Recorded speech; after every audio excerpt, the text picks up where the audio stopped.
ลอดปกติ การเตรียมตัวผู้ทำคลอด การแต่งกาย 1. สวมหมวก 2. ผูกแมส 3. ใส่เฮดชิลด์ 4. สวมรองเท้าบูท 5. สวมเสื้อคลุมพลาสติก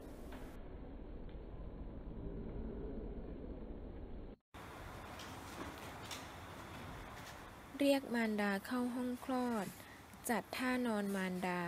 dorsal recumbent position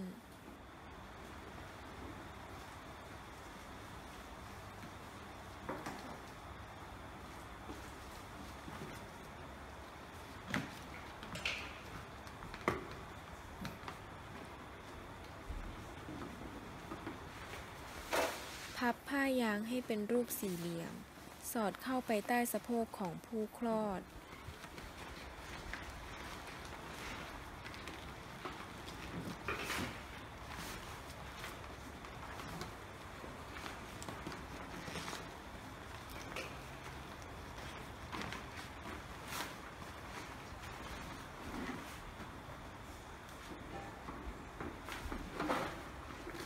สอดเบสแพนเข้าใต้สะโพกก่อนทำความสะอาดอวัยวะสืบพันธุ์ Circulate แม่เป็นผู้ทำความสะอาดอวัยวะสืบพันธุ์ ขั้นตอนในการทำความสะอาดอวัยวะสืบพันธุ์ สำลีก้อนที่ 1 เช็ดมอนพิวบิกจากล่างขึ้นบน สำลีก้อนที่ 2 เช็ดขาหนีบด้านไกลตัว พลิกกลับเช็ดด้านหน้าขาสำลีก้อนที่ 3 เช็ดขาหนีบด้านใกล้ตัว พลิกกลับเช็ดด้านหน้าขาสำลีก้อนที่ 4 เช็ดลาเบียไมจอราและลาเบียไมนอราด้านไกลตัวจากบนลงล่างสำลีก้อนที่ 5 เช็ดลาเบียไมจอราและลาเบียไมนอราด้านใกล้ตัวจากบนลงล่างสำลีก้อนที่ 6 เช็ดมิดไลน์ถึงเอนัสจากนั้นใช้จัดทำความสะอาดอวัยวะสืบพันธุ์แล้วนำเบสแพนออกการเตรียมตัวผู้ทำคลอด 1. ล้างมือ7ท่า11ขั้นตอน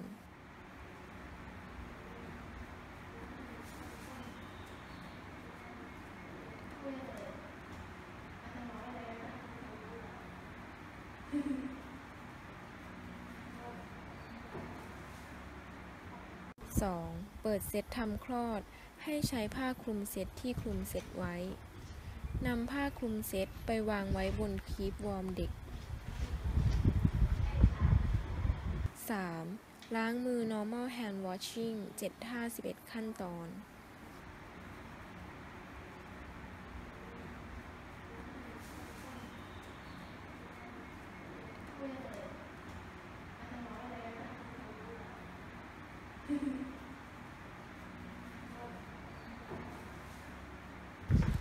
4. ใช้ผ้าเช็ดมือในเซตเช็ดมือจนถึงข้อศอกสลับข้างเช็ดมือจนถึงข้อศอกเช่นเดียวกัน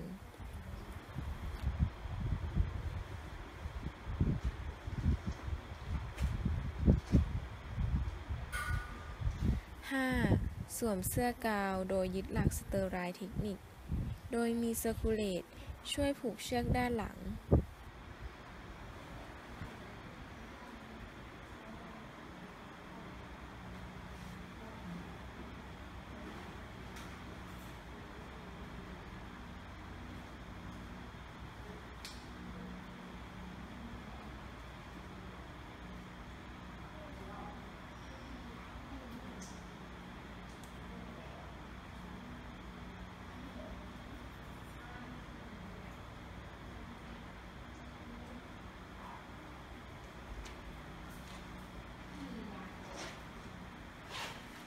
และช่วยเสิร์ฟถุงมือบนคีปวอร์ม2 คู่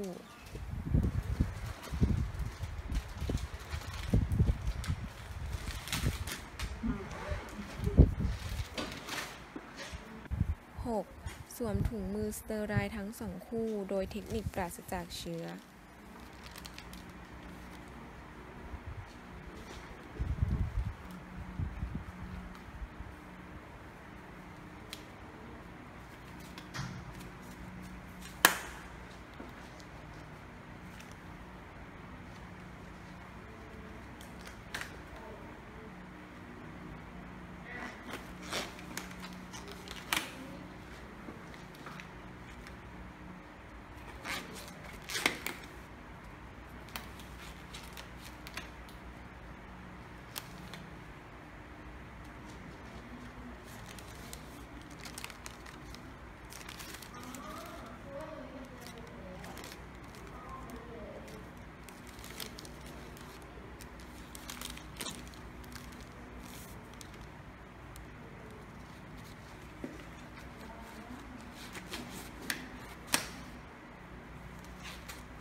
8. เมื่อสวมถุงมือเสร็จแล้ว จัดเตรียมอุปกรณ์ทำคลอดบนเซตทำคลอด โดยเรียงจาก 1. สปอนจ์ฟอร์เซปส์ 2. กรรไกรตัดเพอริเนียม 3. อาร์เทอรี่แคมป์ที่มีรับเบอร์ริง 4. อาร์เทอรี่แคมป์ 5. กรรไกรตัดสายสะดือ 6. ทูธฟอร์เซปส์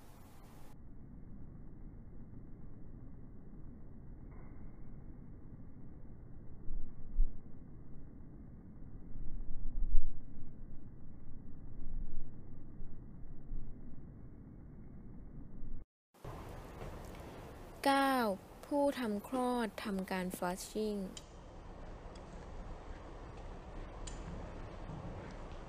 สำลีก้อนที่ 1 เช็ดมอนพิวบิดถึง 2/3 ต่ำกว่าระดับสะดือ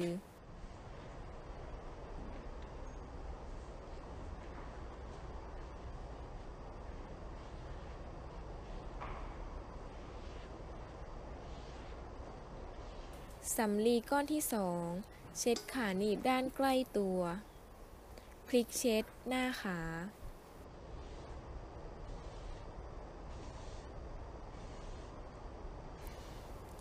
สำลีก้อนที่ 3 เช็ดขาหนีบด้านไกลตัว พลิกเช็ดหน้าขา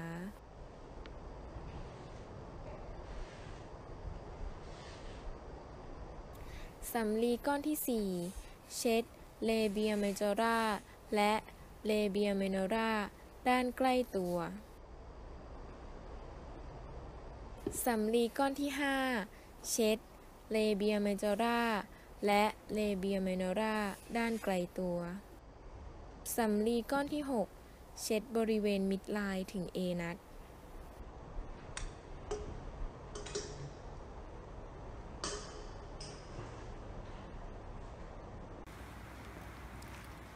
10. ปูผ้ารองคลอด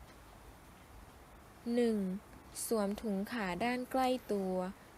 ผู้ทำคลอดบอกให้ผู้คลอดจิกปลายเท้าลง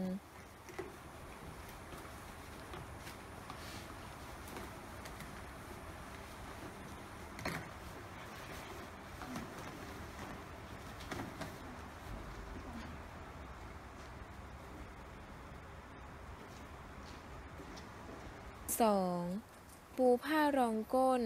โดยบอกให้ผู้คลอดยกก้นขึ้น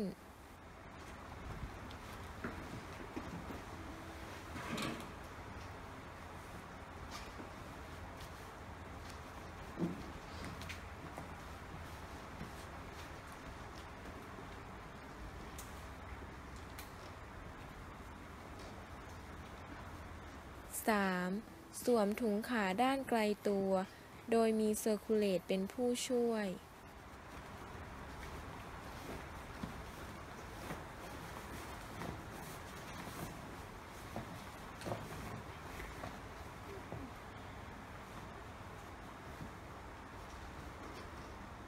4. ปูผ้าคลุมหน้าท้อง ให้ใช้ผ้าที่เหลื่อมอยู่บริเวณด้านบน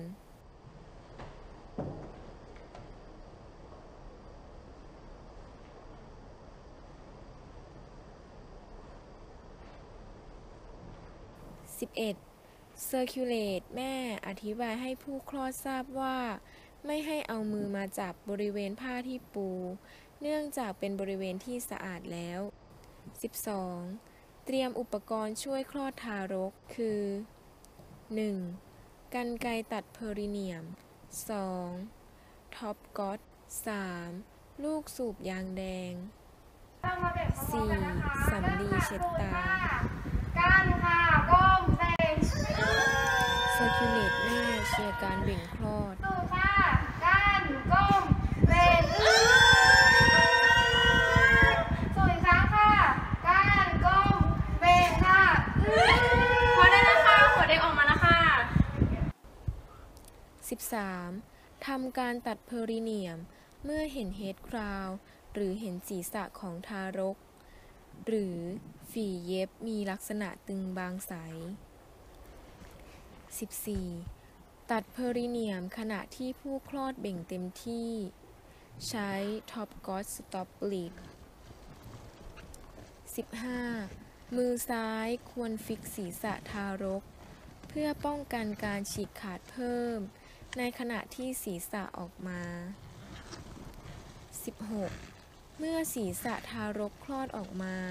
ให้เซอร์คิวเลตแม่บอกให้ผู้คลอดหยุดเบ่งและหายใจเข้าปอดลึกๆ 17. ผู้ทำคลอดหมุนศีรษะทารกขึ้นจากนั้นใช้สำลีเช็ดตา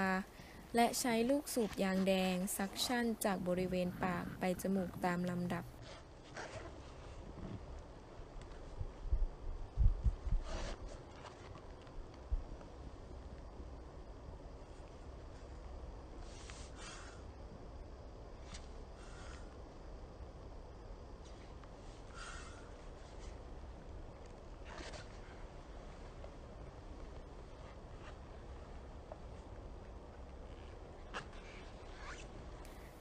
18. หมุนกลับศีรษะทารกไปในทิศทางเดิมเพื่อให้สัมพันธ์กับไหล่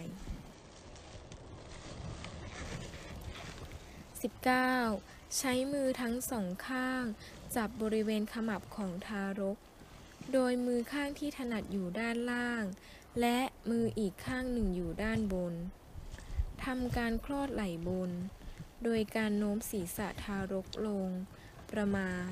45 องศาให้เห็นซอกรักแร้และโน้มศีรษะทารกขึ้นประมาณ 45 องศาเพื่อทำการคลอดไหล่ล่าง 20. ใช้มือด้านขวาจับศีรษะและมือด้านซ้ายจับลำตัวของทารกและดึงลำตัวของทารกออกมาตรงๆ 21. ใช้ท็อปก๊อซเช็ดเลือดตามศีรษะและลำตัว 22. ผู้ทำคลอดขานเวลาเกิด 23. ถอดถุงมือ1 คู่และเก็บอุปกรณ์ 24. หยิบอุปกรณ์ตัดสายสะดือซึ่งประกอบด้วย 1. กรรไกรตัดสายสะดือ 2. อาร์เทอรี่แคลมป์ที่มีรับเบอร์ริง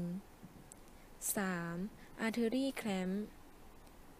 4. ทูธฟอร์เซป 5. ไม้พันสำลีจุ่มทิปเปิลไดร์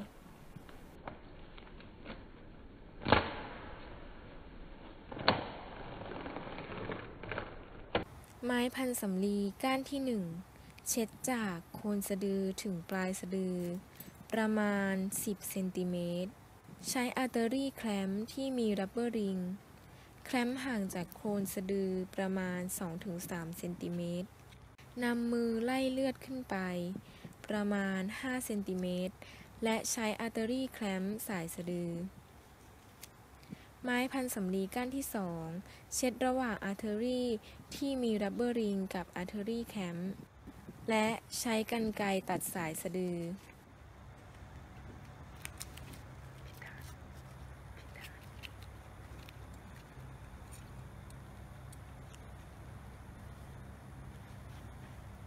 ใช้ทูธฟอร์เซปดึงรับเบอร์ริง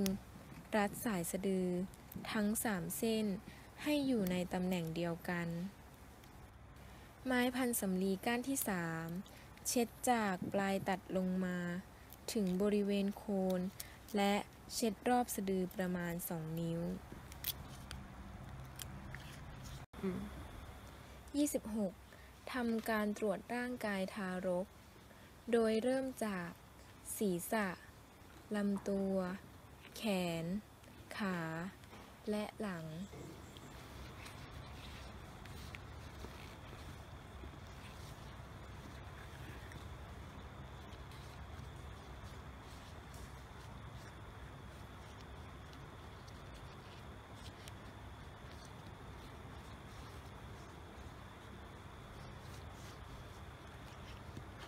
27. ผู้ทำคลอดอุ้มทารกเพื่อให้มารดาบอกเพศ 28. Circulate Chart บันทึกผลแอปกาสกอร์นาทีที่ 1 5 และ 10 29. นำเด็กไปไว้ในคีปวอร์มเด็กพร้อมลูกสูบยางแดง แม่คะอันนี้ป้ายชื่อน้องนะคะน้องเป็นเพศหญิง Circulate ลูก แล้วอั นำป้ายข้อมือไปให้ผู้คลอด ตรวจดูความถูกต้อง 31. ผู้ทำคลอดทำการคลอดรก โดยดูการลอกตัวของรกจากทรายต่างๆ ดังนี้ 1. ยูเทอรีนทราย มดลูกมีลักษณะกลม แข็ง และเอียงไปทางด้านขวา 2. ขอดทราย ขอดมีลักษณะเหี่ยว เกลียวคาย คลำเผาไม่ได้ 3. วาลว่าทราย เป็นการลอกตัวแบบเมทิลดันแคนเมทอด การทำคอร์ดเทส คือการดึงสายสะดือ เมื่อสายสะดือไม่ไปตามมือ แสดงว่ามีการลอกตัวแบบสมบูรณ์ 32. ทำการคลอดรกด้วยวิธี Modify Cradle Maneuver โดยใช้มือผลักมดลูกอยู่ที่กลางหน้าท้อง และใช้อุ้งมือดันยอดมดลูกส่วนที่แข็งลงไปหา Pulmonary of Sacrum และกดลงในแนวทำมุม 30 องศากับแนวดิ่ง เพื่อให้มดลูกส่วนบนที่หดรัดตัวแข็ง ดันให้รกคลอดออกมา เมื่อรกคลอดออกมา2/3 ให้ใช้มือขวาหมุนไปทางเดียวกัน และใช้มือซ้ายโกยมดลูกขึ้นด้านบน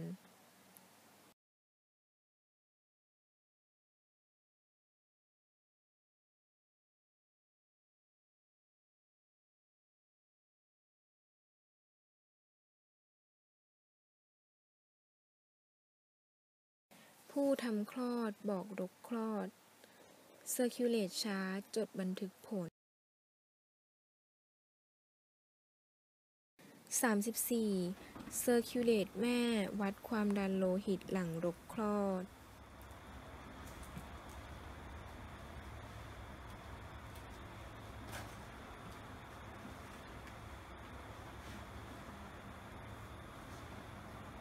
ความดันค่ะ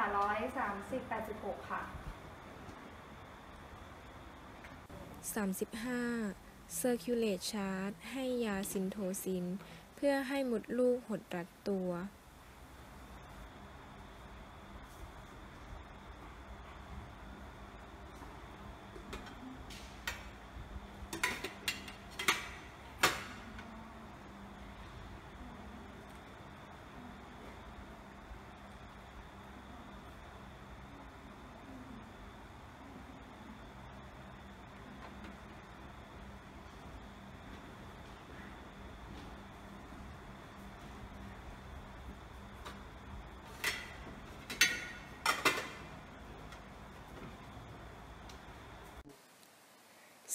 36. ผู้ทำคลอดทำการตรวจรก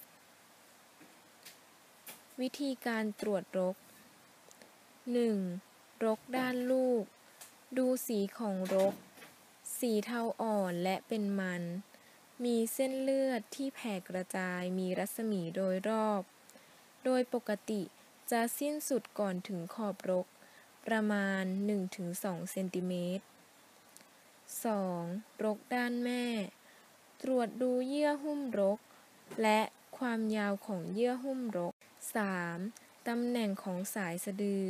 lateral insertion ดูลักษณะของสายสะดือ มีทั้งหมด 3 เส้น คือ เวน1 เส้น อาร์เทอรี่ 2 เส้น 4. วัดความยาวของสายสะดือ โดยปกติสายสะดือมีความยาวประมาณ 50 เซนติเมตร และนำรกไปชั่งน้ำหนัก โกยบลัดลอสเพื่อประเมินการสูญเสียเลือด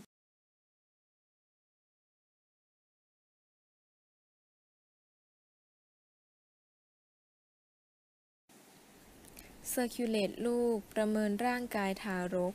วัดอุณหภูมิโดยการสอดประหลอดเข้าไปทางรูทวาร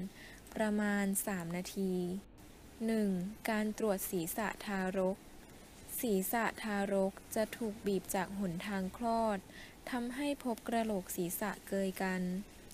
การพบศีรษะบวมน้ำหรือคาปุดซักซิเดเนียมและการพบศีรษะบวมเลือดหรือเซฟฟอลฮีมาโทมา 2. การตรวจใบหู ใบหูมีการพับคืนได้เรียกว่าอิลาสติกรีคอยล์และใบหูไม่มีสิ่งอุดกั้น 3. การตรวจตา ดูระดับหางตาว่าอยู่ระดับเดียวกันกับใบหูหรือเหนือกว่าใบหู ดูภาวะซีด ภาวะเหลือง และดูสับคอนจังติว่าฮิโมเรจหรือภาวะตาแดง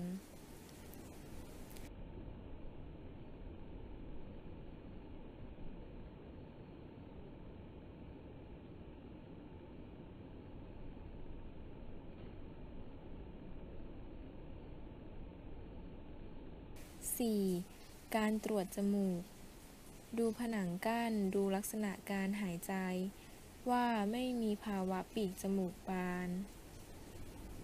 5. การตรวจปาก ดูลักษณะสีของริมฝีปาก และใช้นิ้วก้อยตรวจภาวะ cleft lip and cleft palate 6. การตรวจคอ ดูภาวะ wave neck และดูกล้ามเนื้อสเตอร์โนคลีไอโดมาสตอยด์ 7. การตรวจทรวงอก เพื่อดูลักษณะการหายใจ ดูลักษณะนิปเปิลของทารก 8. การตรวจแขน ดูความสมมาตรของแขนทั้งสองข้าง ดูนิ้วมือว่าไม่มีภาวะของนิ้วเกิน หรือ polydactylism หรือนิ้วติด ดูภาวะ range of motion ของการเคลื่อนไหวข้อกระดูก 9. การตรวจท้อง คลำบริเวณหน้าท้อง ท้องจะมีลักษณะกลมและยื่นมากกว่าทรวงอก ดูลักษณะของสะดือ 10. การตรวจอวัยวะสืบพันธุ์ ดูว่าสกอตุมลงถุงอัณฑะหรือไม่ เพนนิสมีความยาวประมาณ 2 เซนติเมตร ลักษณะคือมีรอยย่นบริเวณอัณฑะ 11. การตรวจขาและเท้า ลักษณะขาทั้งสองข้างมีความสมมาตรกัน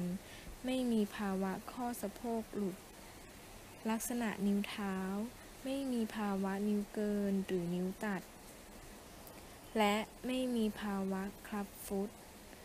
หรือ range of motion โดยสามารถเคลื่อนไหวได้ การตรวจบาบินสกี้รีเฟล็กซ์ โดยปกติเด็กจะสามารถกางนิ้วเท้าออกได้ 12. การตรวจบริเวณแนวสันหลัง ดูลักษณะแนวสันหลัง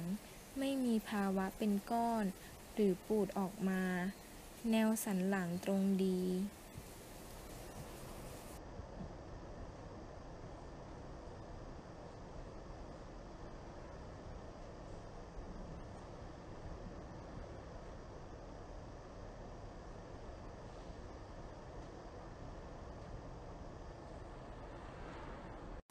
13. การตรวจศีรษะทารก 13.1 วัด SOB จากสับออกซิปุตถึงเบรกมาติกได้ค่า 32 เซนติเมตร 13.2 วัดจากออกซิปุตถึงฟรอนทัลโบนได้ 34 เซนติเมตร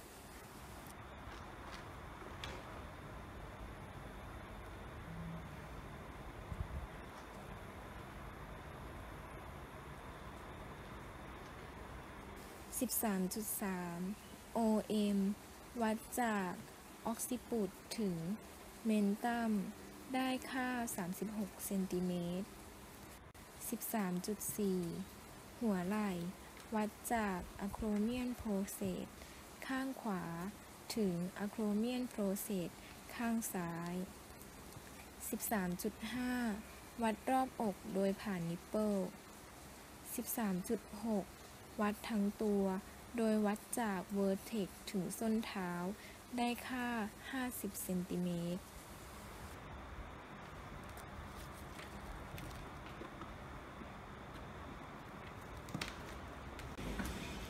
Circulate ทำความสะอาดหัวนมและลานนม เพื่อให้ทารกดูดนมมารดาโดยเร็ว ภายในครึ่งชั่วโมงหลังคลอด